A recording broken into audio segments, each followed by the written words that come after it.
And welcome to this edition of the Styles Cast. Today, my guest from All Elite Wrestling, Mr. Ricky Starks. There he is. How are you, man? Oh, hold on. Let me unmute you there. I did the muting. Oh, man. Unprofessional, I know, man. Sorry. You messed up my intro now. Now I have to give my whole diatribe again. Well, man, thank you for the time today. I appreciate you coming on with us. You got a lot happening, a lot going on tonight. AEW Dark premieres over on YouTube. Then tomorrow night, you got AEW Dynamite happening. Yeah. We got, you know what? 2 back-to-back shows, all for free, action-packed.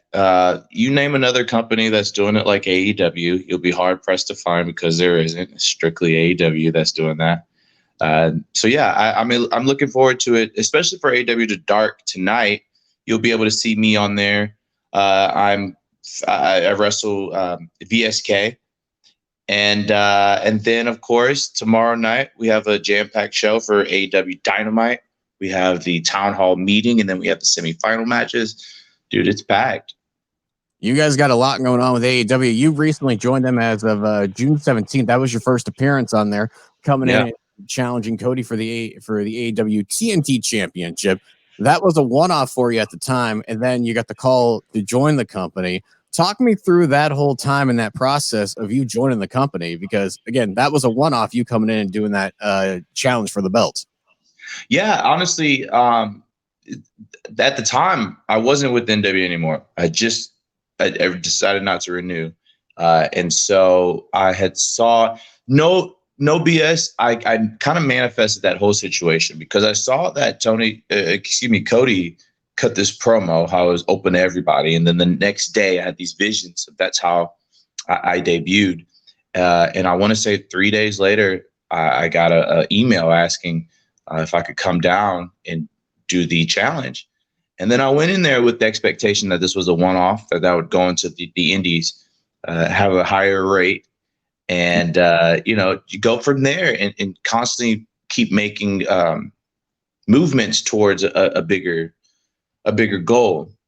And then I guess after the match, once it aired, I got the offer to come on as a permanent member of the AEW roster. And it's insane. It's absolutely insane how that all worked out, just because my expectation of it was, this is it. I'm going to show everything I got in them, just keep moving on.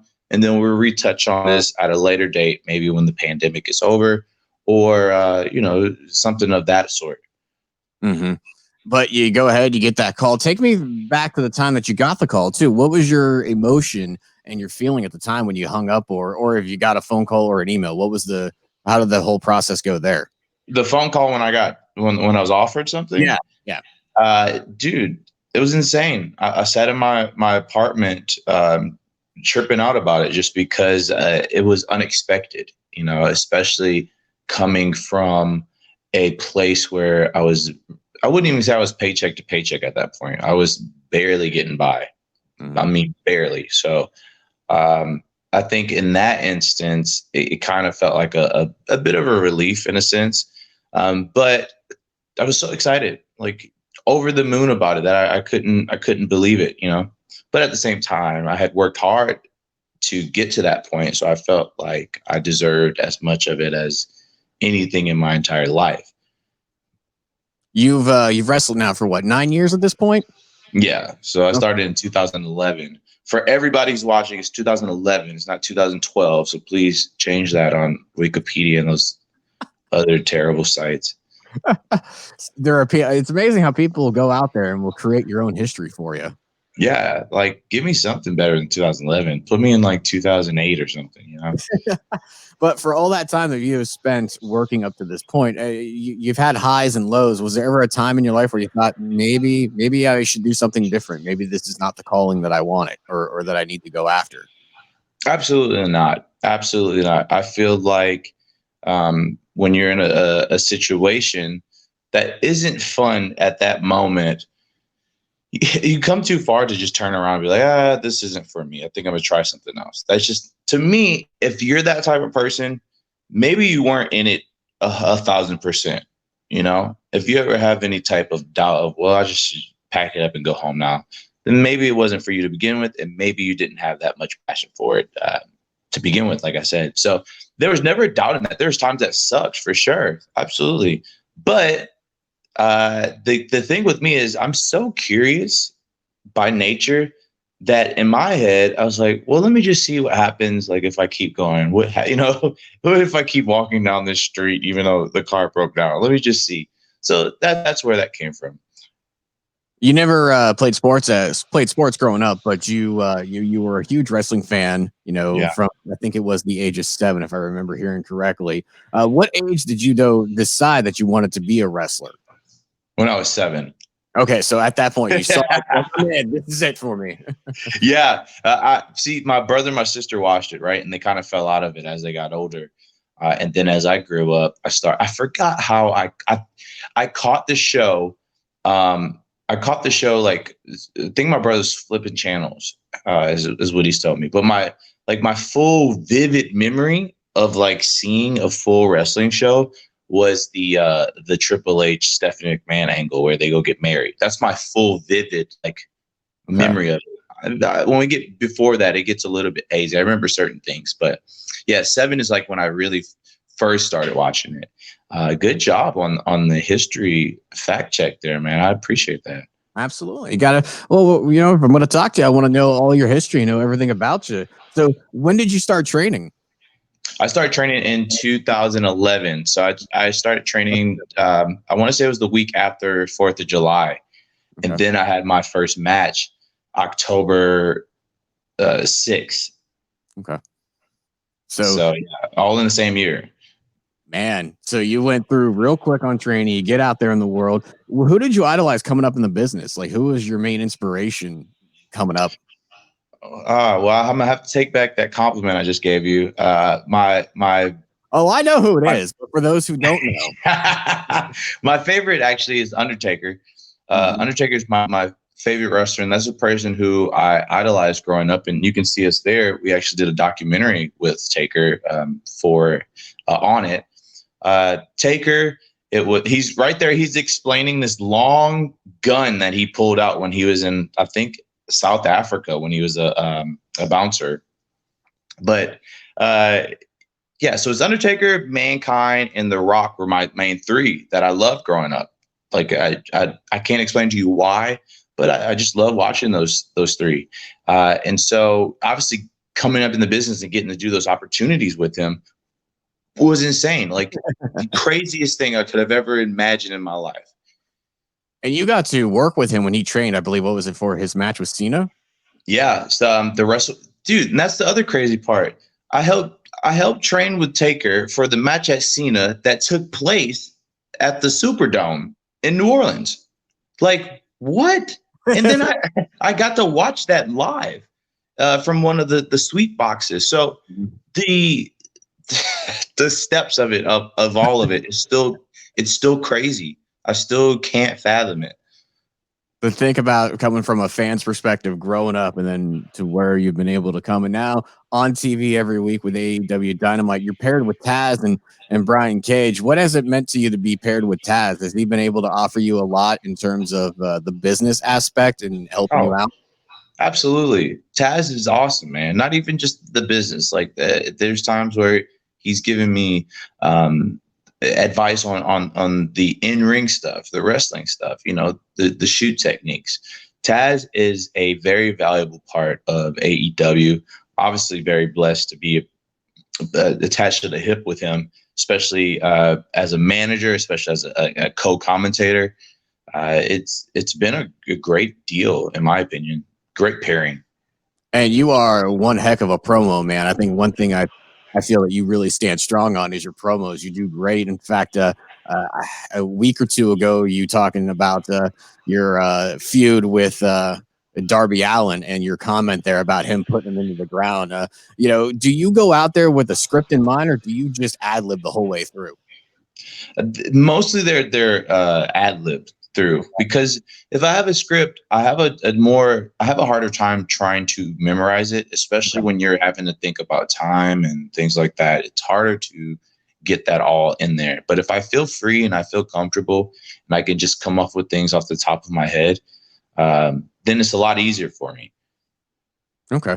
Talking about the whole Darby Allin situation, you guys have this feud going on. This looked so painful to me, and this Oh was the thumbtack skateboard. Talk me through that situation because that skateboard is on you before Darby gets to you. I'm glad you pointed that out because once I saw the pictures, I said, "Wow, look at that!" Like almost like he just levitated on air while the board was just right in my back already. Mhm. Uh, that sucked. The thing about that is a lot of people said that once that happened, you could hear me audibly on air go, "Oh," and it's like, no, I didn't curse. My body stopped me before I could even get out that word. That definitely sucked. Though in a weird way, I kind of liked it in the sense of not the scraping part, but the Mhm. other stuff didn't. It was, I don't know. It was oddly interesting feeling wise. That night though, I remember taking a shower and expecting to just be crying from the hot water touching my skin. But I was fine. And so that right there told me that I am cut from a different cloth. I'm not like other men. I'm built differently. So Having that feeling and having that type of match, is there any type of match that you have yet to do in wrestling that maybe you want to try? um dang, that's a great one. I would love to try a Hell in a Cell match. A cage match. I would like to try that. So you haven't done a general cage match as a Yeah. whole? Okay. Let's just say a general cage match in a whole, whether it has a top or if it doesn't, I still want to try that. Um, I've done ladder matches. I've done all that stuff. I think that's the main one, honestly. That's at the top of the list of me. Wanting to do matches because you mentioned the ladder match. You were recently in that casino. What was it? The casino ladder match a couple months back. No, I wasn't in that one actually. I actually was in a ladder match on the Indies. It was me, Sammy Guevara, and another guy, Barrett. That was absolutely fun.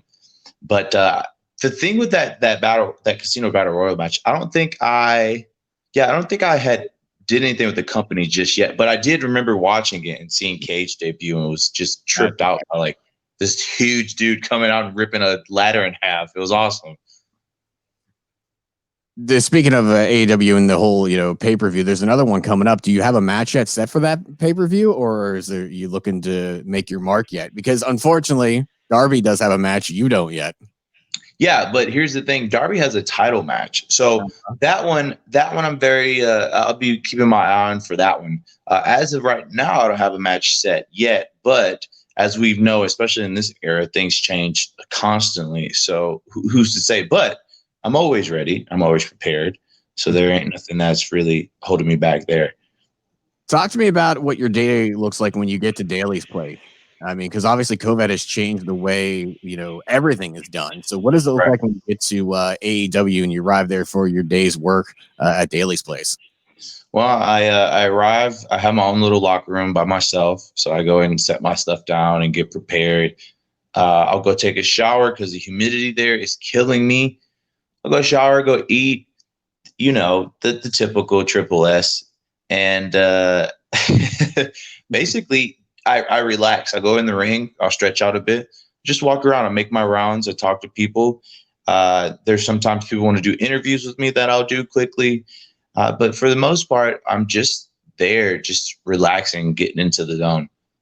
Talk me through because since you've debuted, there's been just the wrestlers around the ring. Now the addition of the fans a little bit in the distance. What is that crowd like there? Because that's for the fans watching from home.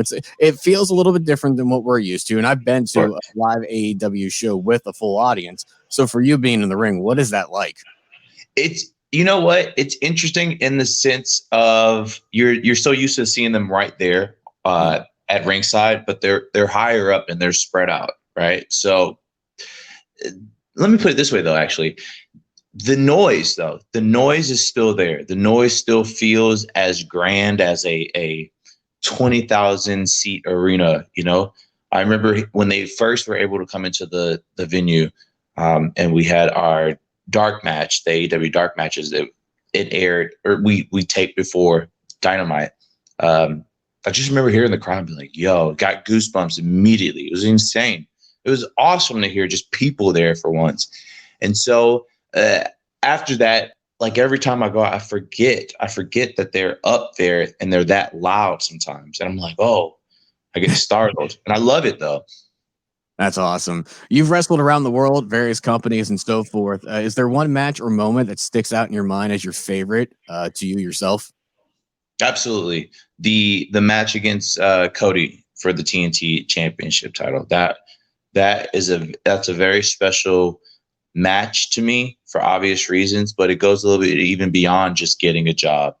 And that's, I think one day I'll tell people the reason why, but for now, on the surface, that's a very important match to me. Well, and you were also the NWA TV Championship, and the AEW TNT title is essentially a TV title in itself. So, I mean, that had to be special for you to challenge for that with the lineage that's to the NWA title as well. Yeah, if you especially considering the people who actually held the NWA television title, and to see the same people actually be employed at AEW, life is just a big circle. Mm-hmm. So that, trust me, that wasn't lost on me the moment I stepped off the plane to Florida, and I was like, wow, that's an insane connection there. You talk about those same people going back to Taz being with you and being paired up with him, all those people in AEW. Has anybody else taken you under their wing and kind of given you advice since you've been there? Oh yeah, man. I mean, if I were to name the people and leave out someone, I definitely would get in trouble. Obviously, I know how that goes here, but there's been quite a few people. Cody, Dustin, obviously Jerry, just to name just the people off the top of my head, Taz. Those people have been really helpful as well, even Jericho too. So there's people back there that actually want to help and want to make sure that the younger crowd is actually getting the information and the training that they need to move forward. Do you see a lot of the younger wrestlers, male, female, your age, a little bit younger, taking the advice from the veterans well, or seeking it out? I really can't speak on that just because, when I'm backstage, I'm focused in my head and my stuff. So I don't really have time to chit chat like when the show is on, you know what I'm saying? Right. When the show is on, dude, I'm zipping around and my mind is running a mile a minute. So it's more of a process of me trying to calm my thoughts down so I can at least focus on the match or whatever segment that I got coming up. But I would assume so. I'm gonna go ahead and make that assumption that, yeah, they do, because I've seen people it just progress so quickly there. Is there anybody out there in the indies that you've worked with that you would still like to see come into AEW that's not there yet, that you think would be a perfect fit? Because I'm sure there's still some that need to get past the green that they might have at this point. Honestly, no. There is a guy though that I think is great, has a great look and everything. That's Moonshine Mantell. But besides Moonshine, there isn't anyone on the indies that I think is ready just yet. They're on the cusp. But also too, keep in mind, the people that I've wrestled on the indies are actually already signed somewhere. Okay. So that's really where that answer comes from. Like they've already been picked up by whichever company. Gotcha. Two more things real quick. I'll one of which will be this right here. I can't believe this thing sold for $425. The Ricky Starks signed Darby Allin custom body bag. Wait, why are you surprised that it went for that amount? I was thinking maybe it'd go for like $100, man, but $425. I mean, you got some fans out there that really are. Wow, you underestimate my appeal and my drawing power. It's funny actually. This person who won this, I just was looking at this before this call. This person who won this has yet to pay me, so I need to go file a unpaid claim for this buyer because it's a waste of my time, honestly. But yeah, this person has not sent the payment for this, and quite honestly, I am pissed off about it. Well, then that person, if they're watching, better go ahead and pay up now so that you can get your money for it. And one last question here. I always like to ask these questions to anybody who's on this cast. In your travels, there are obviously road stories, good, bad, or funny. Is there one that sticks out in your mind that you could tell us here to wrap up? There was a time I was driving through Kansas. I was going to some show, and I had a friend JoJo who was driving. Right, so on the way there, though, we ran out of gas. Thankfully, it was during the daytime, so it wasn't a big deal. And everything was fine. We still got to the show on time. In Kansas, though, the exits aren't necessarily on the right; they're on the left. So it causes a little bit more issue when you're obviously driving.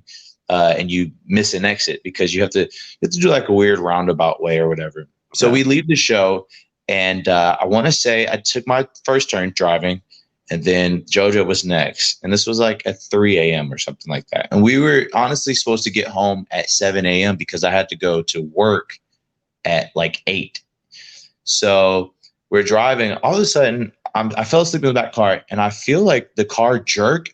And I was like, what the hell? And I wake up and it's raining. And all I see is JoJo from the driver's seat. He turns around and looks at me with like the saddest puppy dog eyes. He goes, we ran out of gas again. I said, how? How did we run out of gas again? He goes, I just don't look at it. I said, you don't even look at the speedometer. You don't look at anything. You just let it go. You think we're just going to, what? So essentially what happened was, we had to wait for a state trooper to come and pick us up. Well, the state trooper comes and picks us up, and they go and buy the gas canister. Yeah, the gas canister, right? Well, tell me why they go and fill it up as they're driving back. Somehow there was they didn't screw the top on all the way, so the gas leaked in the state trooper's car. So when they get there, they go to pour it in, and it's like, what the hell? It evaporated. It didn't evaporate. It spilled out. Yeah.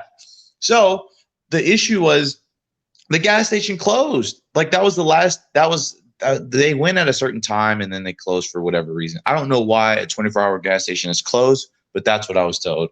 Dude, it ended up being this whole 5-hour ordeal where we had to wait for gas. It was terrible. It was raining. It was cold. I was aggravated. It hurt. But now I make it a habit to have a rule where I'm constantly looking at it. We don't drop below half a tank. If we do, that's someone's ass. We have to stay above half a tank. That's it. Good rule to have. My wife always like, really? Why are we stopping? We're at half a tank. I'm like, babe, this is why. You never know. Yeah, exactly. Also, too, I want to say Mythbusters may have confirmed this, but it may be cheaper to always fill up at half a tank, depending on the vehicle, of course. Okay. I will have to check into that. Thank you very much. Yeah, let's fact check that. Well, Ricky, thank you so much for the time, man. I appreciate it. AEW Dark tonight over on YouTube. Dynamite tomorrow on TNT. I appreciate the time, man. Stay on the horn with me. And thank you so much. I appreciate it. Thank you, man.